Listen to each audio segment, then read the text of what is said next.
The dust hung thick in the dying light when she ran from the parsonage, her dress torn at the hem, breath breaking apart with every step. The town was quiet in that dangerous way, like it already knew something terrible was unfolding. She reached the ranch fence and gripped the post as if it were the last solid thing left in the world. When the rancher appeared, broad-shouldered and wary, she fell to her knees before him. Please, hurry. Her voice wasn't loud, but it carried fear sharp enough to cut. She didn't explain. She didn't have to. Her eyes said everything. Sin, terror, and time running out. The rancher looked past her, toward the church steeple rising like a judgment finger against the sky. He'd buried men for less than crossing that line. Helping her meant defying God's house, the preacher, and the town that watched his every move. But when she grabbed his sleeve, her hands shaking, something old and buried stirred in his chest. He didn't answer her. He simply turned, grabbed his rifle, and started walking. She followed, hope and dread tangled together, knowing once he moved, there would be no turning back. They rode hard, hooves pounding the ground like a countdown. The preacher's wife clung to the saddle, whispering prayers that broke apart before they were finished. The rancher's jaw was set, eyes fixed forward, memory burning behind them.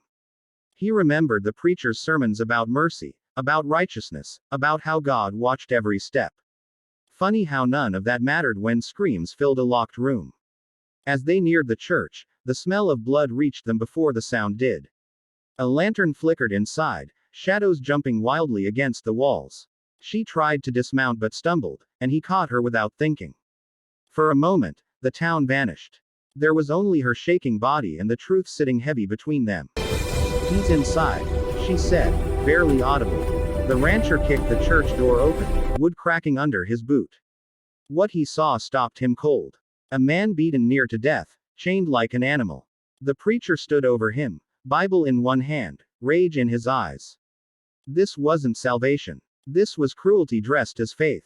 The rancher raised his rifle, not to kill, but to end something far worse. The room exploded with shouting. The preacher screamed scripture, called the rancher a servant of the devil, swore the town would hang him by sunrise. The preacher's wife cried out, begging both men to stop, her voice tearing itself raw. The rancher stepped forward, steady and calm, every word heavy with truth. This ain't God's work, he said. The preacher laughed, wild and broken, and reached for his gun. The shot came fast. Too fast. The sound echoed through the church like a thunderclap. When the smoke cleared, the preacher lay on the floor, blood spreading across the wooden boards he'd preached on for years. Silence swallowed the room. The rancher lowered his rifle, knowing there was no redemption waiting for him now. He broke the chains, helped the broken man breathe again, and turned to the woman whose plea had started it all. She looked at him with gratitude and horror mixed together, because saving a life had just destroyed another. Outside, the town lights flickered on one by one.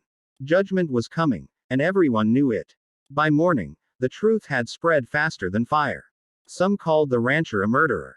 Others whispered that he'd done what no one else had the courage to do. The church stood empty, doors wide open, its authority shattered.